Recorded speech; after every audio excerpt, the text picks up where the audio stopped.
마태복음 4장 1절부터 11절 오늘 본문 말씀입니다. 우리가 너무도 잘 알고 있는 말씀. 설교 제목을 다시 한번 볼까요? 함께 한번 해보겠습니다. 절대로 실패할 수 없는 삶의 비밀. 그런 비밀이 있을까요? 없는데 그냥 붙였을까요? 절대로 실패할 수 없는 삶의 비밀. 저게 도대체 무슨 이야기인가? 긴 인생을 살지 않았어도 내 생애 가운데 실패가 얼마나 많은데, 여러분 말씀을 오늘 주의 깊게 한번 들어보실 필요가 있습니다.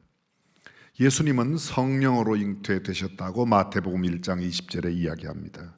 예수님은 침례 요한이 유대 광야에서 회개하라 천국이 가까웠느니라 전파하며 예루살렘과 온 유대와 요단강 사방에서 다 그에게 나오는 자들에게 침례를 베풀었다고 역시 성경이 기록하고 있습니다.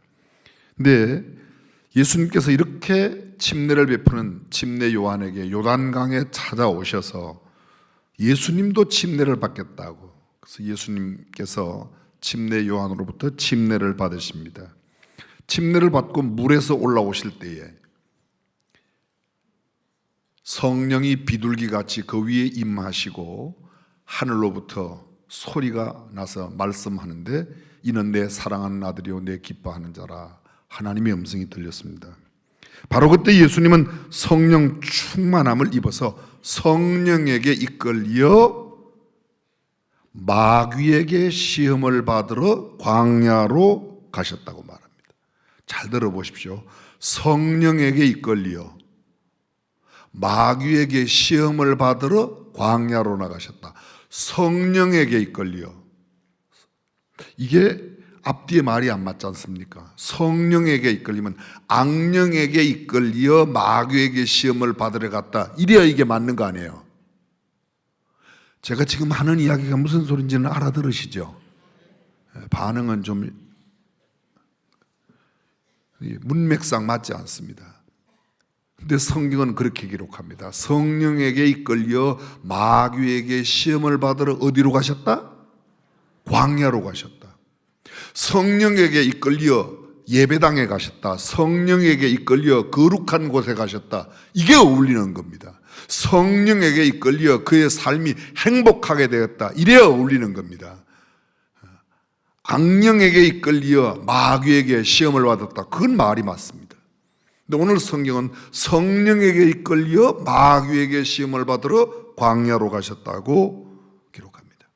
거기서 40일을 밤낮으로 금식하신 후에 줄이셨습니다. 그때 시험하는 자, 마귀죠. 마귀가 예수께 나와서 세 가지 시험을 합니다. 첫 번째 시험이 뭡니까? 네가 하나님의 아들이라면 이 돌을 떡덩이 되게 해라.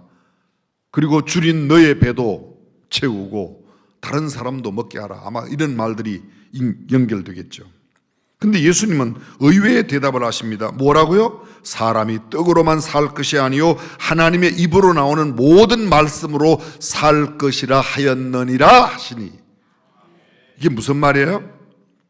기록되었으되, 신명기에 기록된, 신명기 8장 3절에 기록된 하나님의 말씀을 인용하여 말씀으로 이야기를 하고 계십니다. 그랬더니 마귀가 다시 예수님을 데리고 거룩한 성으로 데려다가 성전 꼭대기 위에 세웠습니다. 성전 안으로 데려가야 되는데 성전 꼭대기에 세웠어요. 그리고 네가 만일 하나님의 아들이거든 뛰어내리라. 그러면 저가, 누가요? 하나님께서 너를 위하여 그 사자들을 명하시리니 저희가 손으로 너를 받들어 발이 돌에 부딪히지 않게 하리라. 하나님께서 사자를 동원해서 너의 발이 땅에 부딪히지 않도록 받들 것이 아니냐. 하나님의 아들이면 그렇게 하라고 말합니다. 예수님 또 이렇게 말씀합니다. 또 이르시되 기록되었으되 주 너의 하나님을 시험치 말라 하였느니라. 여기 잘 들어보십시오.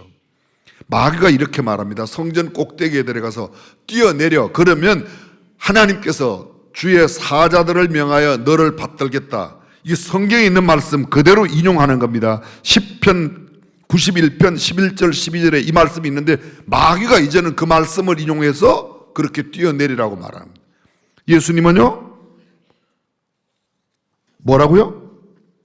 시험치 말라고. 주 너의 하나님을 시험치 말라고 합니다. 세 번째 또 시험을 합니다. 마귀가 또 그를 데리고 지극히 높은 산으로 가서 천하 만국과 그 영광을 보여 말합니다. 만일 네가 엎드려 경배하면, 만일 네가 나한테 엎드려 경배하면 이 모든 것을 내게 주리라. 동일한 말씀을 기록하고 있는 누가복음에는 이 모든 것은 하나님이 나한테 주셨는데, 마귀가 하는 이야기예요. 마귀가 내가 가지고 있는 이 모든 것을 예수 너에게 주겠다고 말합니다. 이에 예수님께서 말씀하십니다. 사탄아 물러가라. 기록되었을 때 주 너의 하나님께 경배하고 다만 그를 섬기라 하였느니라. 역시 말씀으로 물리쳤습니다.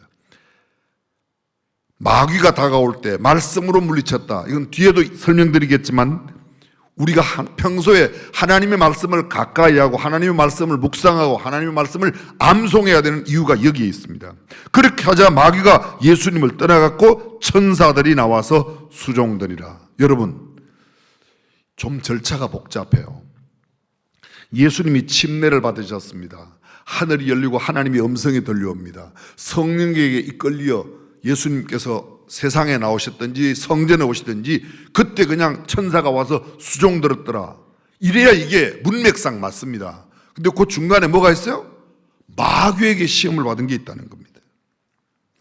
마귀가 모든 시험을 다 한 후에 얼마 동안 떠났다. 누가 보면은 두 번째 시험과 이 세 번째 시험이 바뀌어요. 순서가 바뀌어요. 순서는 그렇게 중요하지 않습니다. 어쨌든 이 세 가지 시험을 다 끝난 뒤에 마귀가 잠시 떠났다고 말합니다. 또 뒤에 나타납니다. 또 뒤에 나타나는 이야기는 다 다음 주에 설명할 거예요. 2주 뒤에. 이건 예고편이에요. 개봉박두. 먼저 예수님을 시험한 마귀가 예수님께 그 시험 받으신 장소, 이 마귀가 도대체 어떤 존재인지, 마귀에게 시험을 받으신 그 장소, 광야라고 되어 있는 그곳은 어떤 곳인지 사전에 조금 설명을 드리겠습니다. 먼저 마귀에 대해서 성경은 시험하는 자라고 표현합니다. 시험하는 자, 이거 유혹하는 자, 테스트하는 자, 훈련시키는 자, 폭넓은 개념을 갖고 있는데 여기서는 나쁜 의도에 시험하고 유혹하는 것을 이야기하는 겁니다. 영어로 표현하면 우리가 데블이라고 하는 데블, 이게 디아볼로스인데, 디아볼로스, 헬라어로 디아볼로스인데 데블, 악마, 마귀입니다. 원래 그 뜻은 고소하다, 참소하는 사람, 참소하는 자, 중상자, 회방하는 자, 이런 게 디아볼로스라는 말의 뜻입니다. 그리고 또 보면 성경에 사타나스라는 단어가 있어요. 그걸 우리가 사타나 할 때 그게 헬라어로 사타나스 이렇게 기록되어 있습니다. 신적인 힘을 가졌다. 귀신이 크게 들린 사람, 신 들린 사람들은 철사로 묶어놔도 철사를 끊고 도망가요. 성경에도 그라사의 광인이 그러했다고 이야기하고 있습니다. 자기 본연의 힘이 아닌 육신의 힘, 마음의 힘, 이런 힘이 아닌 다른 귀신의 힘, 다른 신의 힘을 가진 사람, 그것을 갖다 말할 때 디몬, 이게 디아모니온이라고 하는 헬라어에서 온 영어의 디몬입니다. 영어의 데블, 악마라고 그러죠. 영어의 디몬, 귀신, 신, 다 여기에서 왔습니다. 원래 이 존재가 없었습니다. 하나님은 귀신을 만들지 않았어요. 하나님은 악마, 사탄, 마귀를 만들지 않았습니다. 그럼 마귀는 어디에 생겼는가? 하나님을 섬기는 여러 천사장들 가운데 노래하는 천사의 장, 천사장 루시퍼가 하나님과 같이 되려고 하다가 하나님께 쫓겨납니다. 그게 마귀가 되었습니다. 성경을 자세히 보시면 마귀와 사탄은 단수로 되어 있어요. 똑같아요. 마귀가 사탄이고 사탄이 곧 마귀입니다.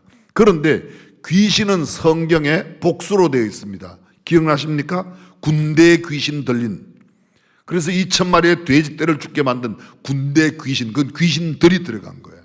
복수로.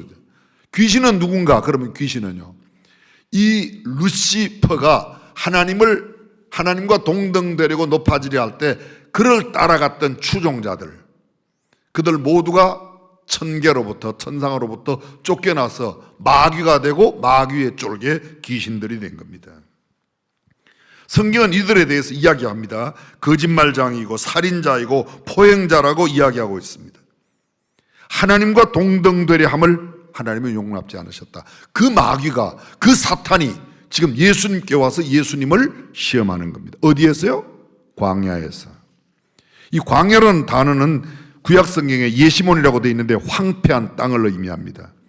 이 넓이가 굉장히 넓어서 폭이 한 24km, 길이가 57km 되는 어마어마한 소위 예루살렘이 있는 산지로부터 시작해서 사해바다까지 굉장히 넓은 광야, 단순한 좁은 광야가 아니라 굉장히 넓은 광야를 말합니다. 조지 아담 스미스라고 하는 사람이 그곳을 여행하고 이 광야를 그의 책에 이렇게 기록했습니다. 제가 그대로 읽어보겠습니다. 그곳은 누런 사지와 부스러진 석회암과 자갈이 흩어져 있는 지대요, 뒤틀어진 지층의 지대요, 그곳에는 산등성이가 마치 비뚤어지고 꼬인 것처럼 사방으로 흩어져 있다. 산들은 폐물 무더기 같고 석회암은 불에 타서 껍질을 벗겨진 것 같으며 바위는 노출되어 모두가 톱날같이 들쑥날쑥으로 되어 있으며 땅바닥은 말 발굽이 지나갈 때 생기는 작은 소리가 반영되어 울린다. 강한 햇볕을 받으면 그 일대는 거대한 난로같이 뜨겁게 달아서 이글거리고 있다. 이 광야는 바로 사해를 이루고 사해로부터 거기 사해 가는 곳에는 380여 미터의 벼랑, 절벽이 그곳에 있으며 단층이 만들어져 있고 험한 바위산과 바위굴들이 사해를 향하여 절벽을 이루고 있는 곳이라고 이야기했습니다. 쉽게 말하면 예수님께서 시험 받으신 곳이 평범한 들판이 아니라 굉장히 험한 그런 광야라고 성경은 이야기합니다. 근데 예수님은 성령에게 이끌려 이곳 광야에 홀로 있어 마귀에게 시험을 받고 있다고 말합니다. 소위 공관복음, 시납틱스라고 하는 마태, 마가, 누가복음을 공관복음이라고 말하는데 이 마가복음 1장 12절에는 이렇게 기록되어 있습니다. 성령이 곧 예수를 광야로 몰아내신지라. 몰아내신지라. 이게 몰아낸다는 말이 뭐죠? 그냥 얌전하게 안내한다, 그냥 이끌어간다 아니고 뭐예요? 강제적인 힘을 동원해서. 참 신기해요. 성령께서 예수님을 몰아가는 곳이 어디예요? 가기 싫어도 몰아가는 데는 예를 들면 양을 모는 양 목자들이 양떼가 좋은 꼴이 있는 곳으로 양을 몰아갈 수 있어요.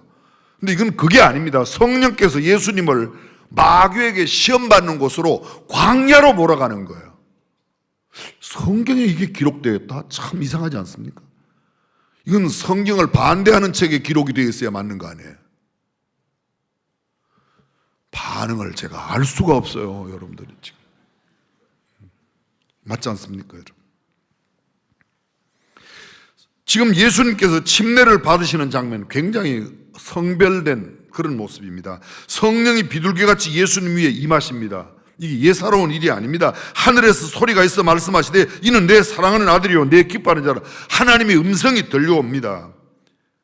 사랑하는 아들이요 내 기뻐하는 자라고 하는 음성이 공개적으로 많은 사람들 앞에 그대로 납니다. 흐르는 요단강 푸르디 푸른 강변, 신성한 침례의식과 신령한 영적인 체험, 필설로 다할 수 없는 감동과 감격이 넘치는 그런 상황입니다. 그런데 정말 이해하지 못하는 것, 이해하기 어려운 장면은 여기에 이어지는 장면들이 전혀 상상 밖에 시험받는 광야로 간다는 겁니다.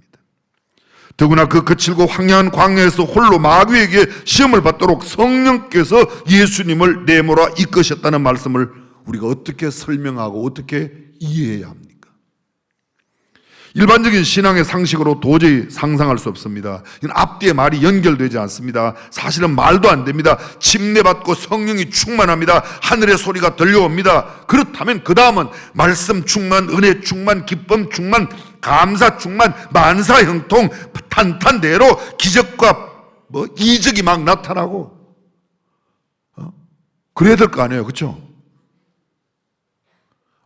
제가 지금 무슨 소리 하는지 못 알아들으세요? 성령에 이끌려 이렇게 거룩한 일들이 일어난다고 그러면 이런 역사가 일어나야 될 거 아닙니까? 쉬운 말로 성령 충만하면 은혜와 말씀과 기도와 이런 것들이 충만해야 될 터인데 지금 그렇지 않습니다. 광야로 몰아내고 마귀에게 시험을 받는 겁니다. 문제가 해결되기는커녕 더 큰 문제가 다가옵니다. 승승장구하는 승리의 소식이 아닙니다. 성공이 아닙니다. 합격, 진급, 승진이 아닙니다. 건강과 행복이 아닙니다. 오히려 그 반대입니다. 성경은 참 이상해요. 늘 말씀드리지만 엘리야가 하나님의 음성을 듣고 그릿 시냇가로 갑니다. 그 말랐던 시내도 흘러야 될 터인데 흐르던 시내가 말라버립니다. 어떻게 하나님의 음성의 인도가 이렇죠? 또 거기서 하나님의 음성이 또다시 엘리야에게 임합니다. 어디로 가라? 사르밧으로 가라. 그런데 사르밧으로 가서 누구를 만나요? 나무를 줍고 있는 과부를 만납니다. 나무를 왜 줍죠? 마지막 남아있는 기름과 가루로 이 나무를 주워다가 떡을 해먹고 혼자 있는 독자, 과부의 독자입니다. 과부의 독자가 마지막 먹고 죽겠다는 과부를 만나는 겁니다. 근데 하나님은 엘리야에게 뭐라고 그러시죠? 너 그 가서 먹지 말고 나한테 가져와. 무슨 하나님의 사람이 이런 사람이 있습니까? 마지막 먹고 죽겠다는 걸 빼뜨려 먹는 사람, 그게 무슨 하나님의 사람입니까? 근데 성경은 그게 하나님의 사람 엘리야라고 이야기하는 겁니다. 성경은 이렇게 말합니다. 성령에게 이끌려 마귀에게 시험을 받으러 광야로 나가셨다고 이야기하고 있습니다.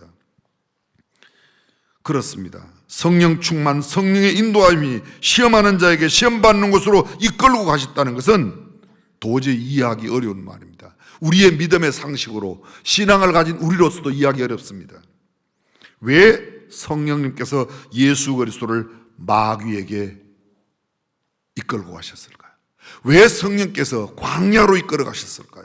왜 하나님께서 이렇게 하도록 하셨을까요? 예수께서 다른 곳에 가실 수가 없어서 억지로 그냥 광야로 가는 게 아닙니다. 이거는 필연적이에요. 하나님께서 허용하시고 성령님이 예수님을 이끌고 그렇게 가셨습니다. 자, 이제 이 문제를 잠깐 접어두고 생각해 보실 문제가 먼저 있습니다. 예수님은 이 땅에 왜 오셨죠?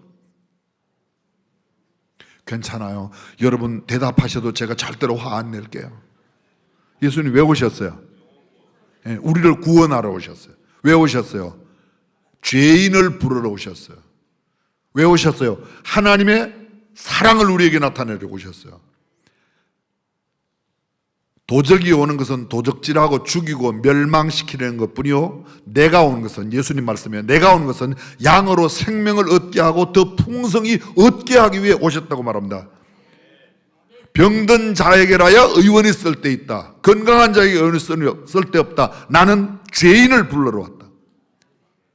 잃어버린 자를 찾아 구원하기 위해 오셨다. 죄의 값으로 죽을 수밖에 없는 우리를 대신하여 내가 죽어야 할 그 자리에 대신 죽기 위하여 이 땅에 오셨다고 예수님은 말씀하십니다. 더구나 요한복음 요한 1서 3장 8절 들어보십시오. 죄를 짓는 자는 마귀에게 속하나니 마귀는 처음부터 범죄함이니라. 하나님의 아들이 나타나신 것은, 하나님의 아들 예수 그리스도가 이 땅에 오신 것은 마귀의 일을 멸하려 하심이니라. 아멘. 마귀를 멸하려고 하면 마귀를 가서 만나야 될 거 아니에요. 그렇죠? 아니, 마귀를 이기려면, 적을 이기려면 적을 대해서 싸워야 될 거 아닙니까? 마귀를 이기려면 마귀를, 그 마귀에게 누가 이끌고 와요? 성령이 이끌고 가는 겁니다. 오늘 본문의 이야기. 왜요? 그 마귀를 이기라고. 다시 한번 생각해 보십시오. 여러분, 최초의 사람 아담이 어떤 범죄, 왜 범죄하게 되었죠? 어떻게 범죄하게 되었죠? 사단이 와서, 사탄이 왔어요. 사탄이, 마귀가 왔어요. 그가 와서 아담에게, 아니 먼저 하와에게 먹게 하는 거죠. 첫 아담은, 처음 사람 아담은 사단의 시험에 넘어갔습니다. 그 사람 아담 한 사람이 넘어간 게 아니라 아담 한 사람이 넘어짐으로 인하여 아담 이후에 모든 사람이 다 죄인이 되었습니다. 한 사람 아담으로 말미암아 죄가 세상에 들어오고, 그렇습니다. 성경은 그렇게 말합니다. 그 죄의 유전이라고 그래요.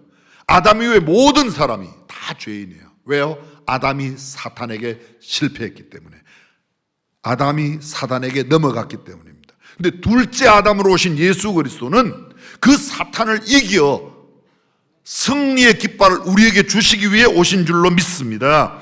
창세기로 가보십시오. 하나님께서 최초로 만드신 사람 아담과 하와 완벽한 사람입니다. 무죄한 사람입니다. 순결한 사람입니다. 하나님과 함께 교제하던 사람이었어요. 깨끗하고 정직한 사람이었습니다. 점과 흠과 티가 없는 사람이에요. 그런데 그가 사탄에 넘어짐으로, 사탄에게 짐으로 죄가 세상에 들어왔고 그 죄의 값으로 세상의 모든 사람이 죽게 되었습니다. 그 누구도 모두 죽음의 길을 면할 수가 없는 죄인이 되었습니다. 아무리 많은 물질을 가져도 죄 문제가 해결 안 되면 지옥 갑니다.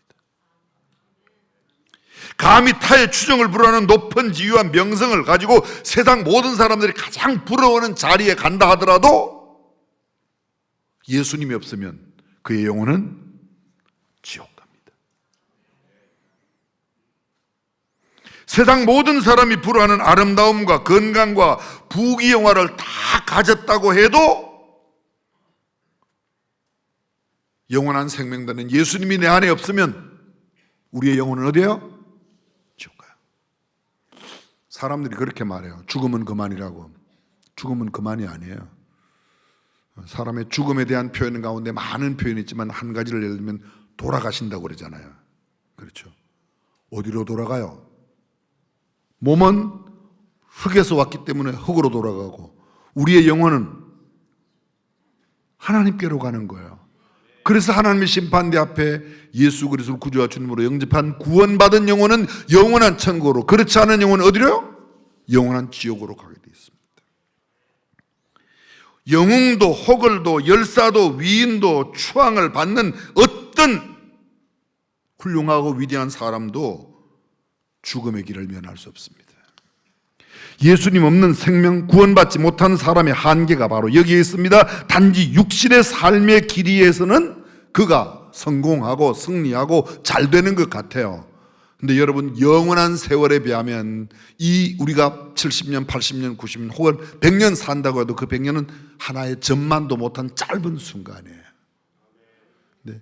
거기에서 조금 더 가졌다고, 더 배웠다고, 더 갖추었다고, 내가 조금 더 너보다 가지면 얼마나 더 가졌는데요. 그리고 얼마나 오래 가질 건데요. 가지긴 가지죠. 언제까지요? 죽을 때까지. 죽고 나면 단 한 푼도 못 가져갑니다. 내가 가져갈 수 있는 명예가 아무것도 없습니다. 그냥 빈손으로 가는 거예요. 빈손으로. 비록 가난하고 질병과 고난 속에 인간적인 멸시와 천대 속에 산다 하더라도 예수 그리스도를 구주로 영접하고 내 생의 주인으로 시인하며 살아가는 사람, 그 사람은 이 땅에서는 이 짧은 육신의 삶의 길이 동안에는 실패한 것 같고 없는 것 같고 가난한 것 같고 정말 고난 속에 있는 것 같지만 그는 영원한 하나님 나라에 가게 될 줄로 믿습니다. 육신의 한계 속에 살아가는 동안 성공하고 또 성공해도 영원을 잃어버린다면 그것은 실패한 겁니다. 그러나 육신의 삶을 살아가는 동안에 실패하고 또 실패하고 병들고 가난하고 초라하게 비난받고 손가락질 당해도 우리의 영혼이 영원한 생명을 소유하여 천국 간다면 그 사람은 결코 실패한 삶이 아니라 영원히 성공한 삶인 줄로 믿습니다. 그렇습니다. 잘 보십시오. 여기 지금 스마트폰이 있습니다. 요새 새로 나오는 울트라폰이 아니에요. 근데 이게 작년에 살 때는 굉장히 24년형이라고 비싸게 샀어요. 근데 지금은 이게 월 내는 그 기간 지나가니까 5만 원만 더 내면 울트라로 바꿔준대요. 이게 그렇게 싸졌어요. 이게 이거는 값도 안 쳐요. 값도 안 쳐요. 그런데 이것도 그냥 만들어진 게 아닙니다. 이게 그냥 어떤 날 탁 만드는데 이런 게 나왔어요? 핸드폰 안에 카메라가 들어가고 카메라가 한 면만 들어가다 양면으로 들어가고 막 앞뒤로 이거 얼마 안 돼서 그죠? 계속해서 수없이 많은 실패를 경험하고 그러니까 우리가 말하는 실패는 실패가 아니라 과정이라는 거예요. 잘 들어보세요. 이거 꽤 괜찮은 말이에요. 실패는 실패가 아니라 과정이다. 한번 해볼까요? 시작.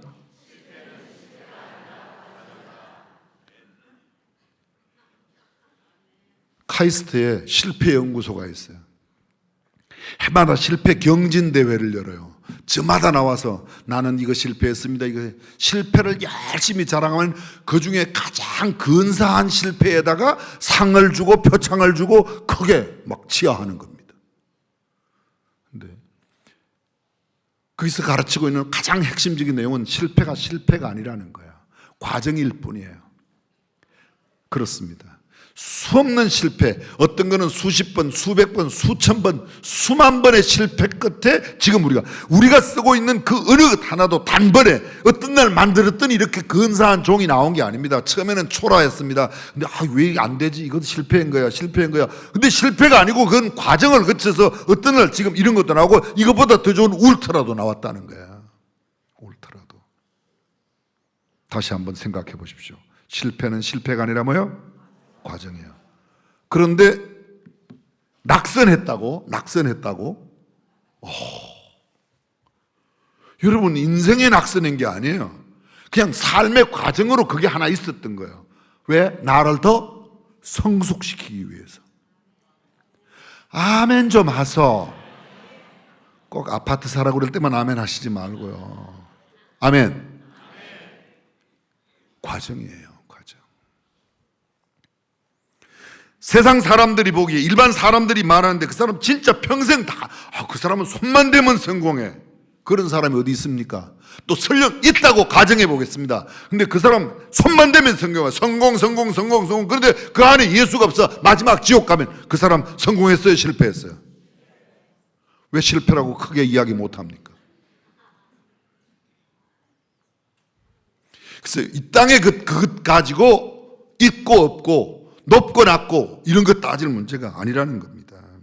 하나님께서 성령님께서 예수 그리스도를 마귀에 이끌어 시험하는 광야로 인도하신 것은 첫사람 아담의 실패를 모두 넘어서는 두 번째 아담으로 오신 예수님은 그 마귀를 멸하심으로 예수 그리스도를 내 안에 모신 사람은 예수 그리스도의 능력으로 모든 마귀의 근세를 이길 줄로 믿습니다.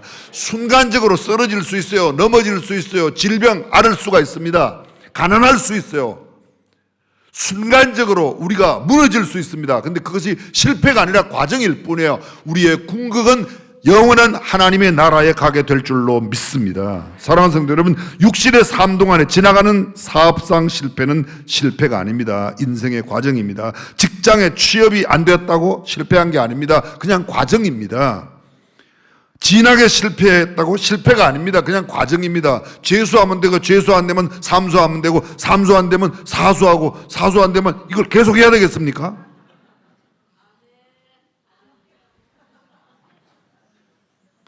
우리 교회 다녀가신 주성민 목사님 그 잘난 신학교 가는데 10번 떨어졌대잖아요. 10번. 신학교를 10번 떨어지는 것은 기적 중의 기적이에요.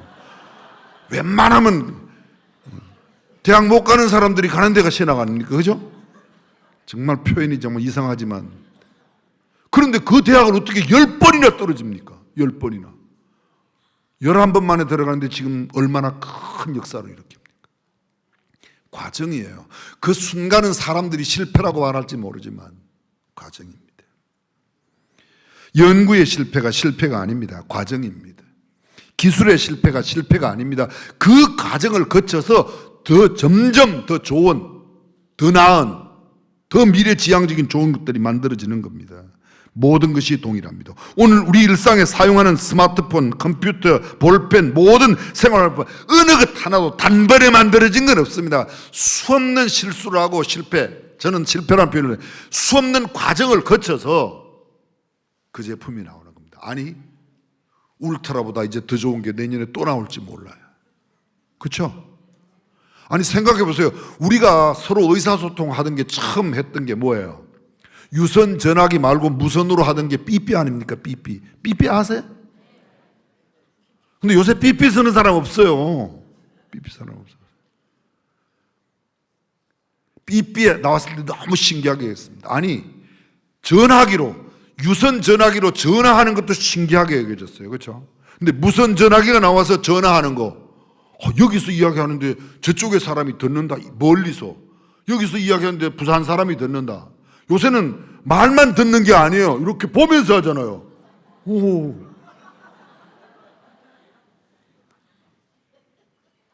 과정이에요, 과정. 사람들은 처음에 유선 없이 무선으로 미국하고 전화한다. 참. 근데 얼굴 보면서 이야기한다. 요새는 정보 데이터가 얼마나 빠른지, 얼마나 빠른지. 과정입니다. 기억하십시오. 그 모든 문명의 이기들을 만들고 누리고 얻고 그 중에 최고가 되고 모든 사람이 부러워하는 사람이 되어도 예수 그리스도 없으면 그의 성공은 성공이 아닙니다. 오히려 더 많이 쌓아두고 가는 것이 완벽한 자녀들의 싸움 준비밖에 안 된다는 것을 깨닫는 데는 그렇게 많은 시간이 필요한 게 아니에요.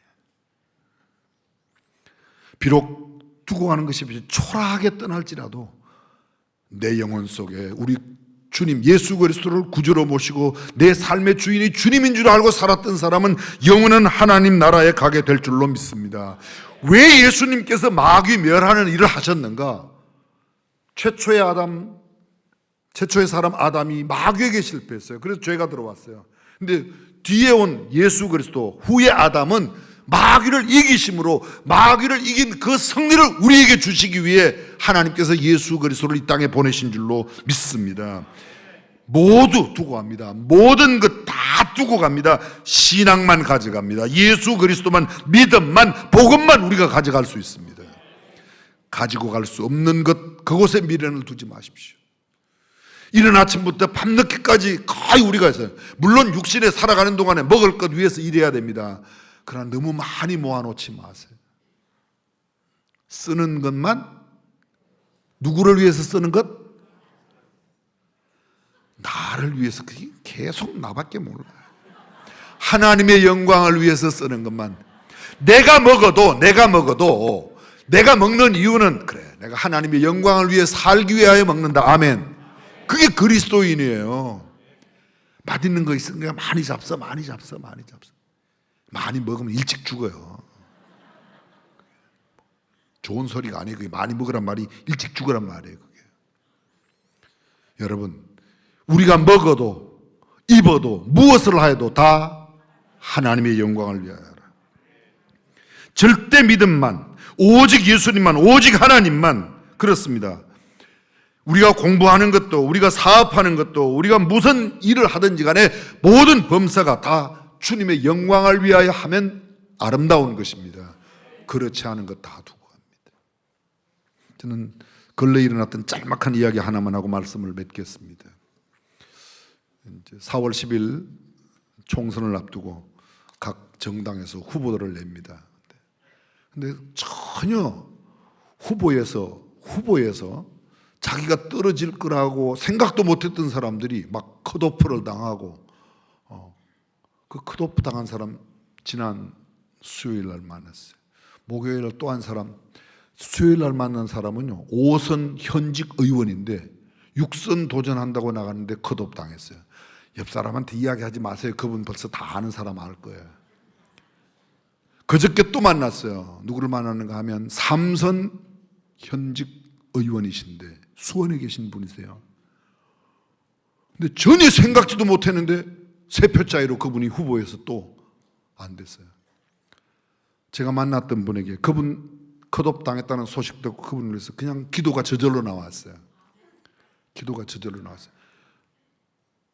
지금 여당, 야당 이야기하는 거 아니니까 오해하지 마세요. 저는 예배당 당원이에요. 기도하는데 제 마음속에 하나님께서 로마서 8장 28절 말씀을 자꾸 주시는 거예요.